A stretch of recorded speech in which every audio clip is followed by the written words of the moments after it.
자, 소건망류 하면 굉장히 생소하실 거예요. 처음 들어보신 분들도 많고. 무주예반증이라는 거는 알고 계시죠? 무주예반증은 이제 엄지발이 휘면서 안쪽으로 튀어나오는 병인데 다른 말로 건망류라고도 했어요. 건망류. 그런데 이제 소건망류, 그러니까 작은 무주예반증. 그래서 실질적으로 엄지발에 생기는 무주예반증과 아주 비슷한 변형이 새끼발 쪽에 생기는 거예요. 그래서 작다 그래서 소를 붙여서 소건망류 하고 이제 그 표현을 하는데, 요거는 이제 5번째 발가락의 변형이고 5번째 발가락 바깥쪽으로 이제 변형이 생기면서 거기에 압력이 높아져서 굳은살도 생기고 염증도 생기면서 통증이 생기는 거죠. 그러니까 제가 이렇게 말로만 들으면 좀 이렇게 감이 안 잡히실 거예요. 우리가 사진을 보면 이런 경우, 이렇게 보면 요 발 있는데 애기발가락 이렇게 빨간 게 보이죠? 염증이 생기는 거, 요런 거, 요거는 이제 이게 뼈가 튀어나온 거예요. 비슷한 예를 보면, 자, 이게 티눈이나 굳은살 같은 게 이렇게 보이면서 이렇게 튀어나오는데, 요렇게 안에서 뼈가 휘면서 우리가 신발 신고 생활을 할 때 염증이 생기니까 여기가 이제 굳은살도 생기고 염증도 생기고 하는 일종의 변형을 총칭해서 우리가 소건망류 하고 얘기합니다. 무조건은 아닌데요. 대부분은 많은 경우가 일치하는 경우가 많아요.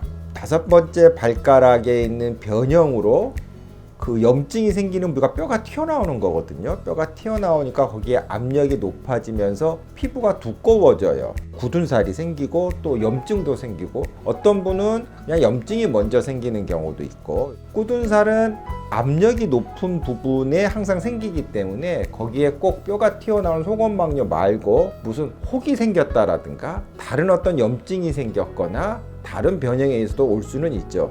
그렇지만 애기 발가락 쪽에 굳은살이 생겼다 하면 제일 먼저 의심해야 될 것은 소건망류가 맞습니다. 자, 이제 소건망류라고 이제 병원에서 진단을 받고 이제 발에 변형도 있고 통증도 생기면 일종의 염증입니다. 염증이니까 염증에 대한 치료를 해요. 그 엑스레이 같은 것도 찍어 보지만 그쪽 부분을 이렇게 초음파 같은 거를 우리가 보면 여기 살 밑에 원래 하얘야 되는데 이게 까맣게 생기는 부분들이 있어요. 이게 뼈입니다. 뼈고 5번째 발가락 발바닥에 있는 뼈인데 뼈 위에 까맣게, 이게 염증이에요. 이게 염증이 이렇게 생기는데, 자, 이 염증을 없애주면 부기도 가라앉고 통증도 줄어들어 생활하는데 괜찮아져요. 그렇기 때문에 일반적인 염증을 없애는 치료하고 굉장히 동일해요. 그러니까 일단은 걷는 걸 좀 줄이자.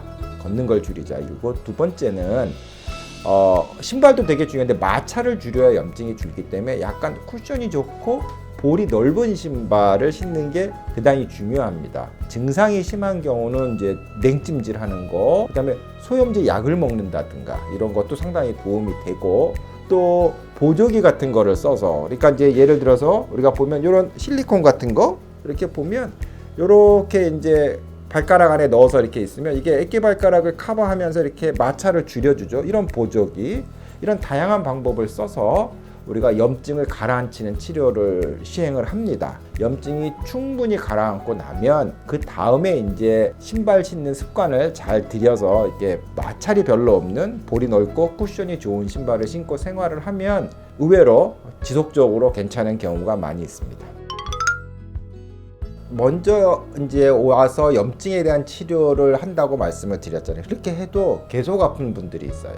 그리고 되게 오래되신 분들, 내가 아픈 지가 약 3개월 정도가 넘었다.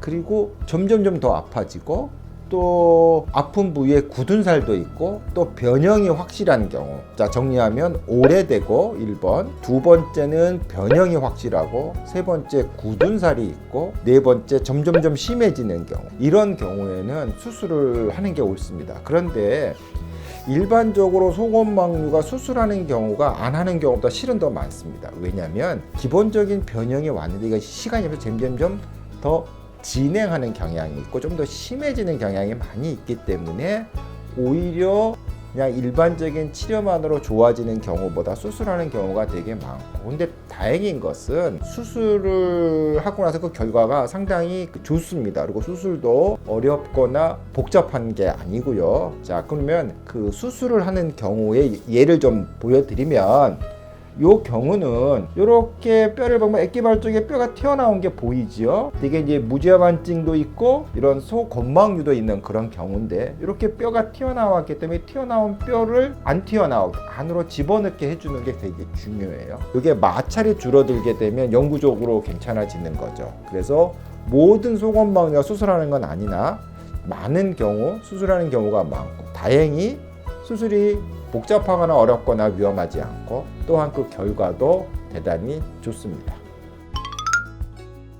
자, 이제 수술을 하고 나면 우선은 상처가 잘 낫기 위해서는 활동을 줄여야겠죠. 그러니까 기부스를 하거나 그러진 않아요. 그러니까 이제 수술하고 나서 이제 바로 보행을 하는데 뒤꿈치로 걸어야죠. 그러니까 가능한 한 많이 덜 걷는 게 좋겠죠. 상처가 잘 낫게 하기 위해서 우리가 냉찜질을 하고 안정을 하고, 또 하나는 수술한 부위의 뼈가 그 교정된 그 상태에서 틀어지지 않도록 붙어야 되니까 수술하고 나서 한 달 정도가 되게 중요해요. 한 달 정도만 뒤꿈치로 잘 걷고 활동 많이 하지 않고 냉찜질 잘 해주면 됩니다.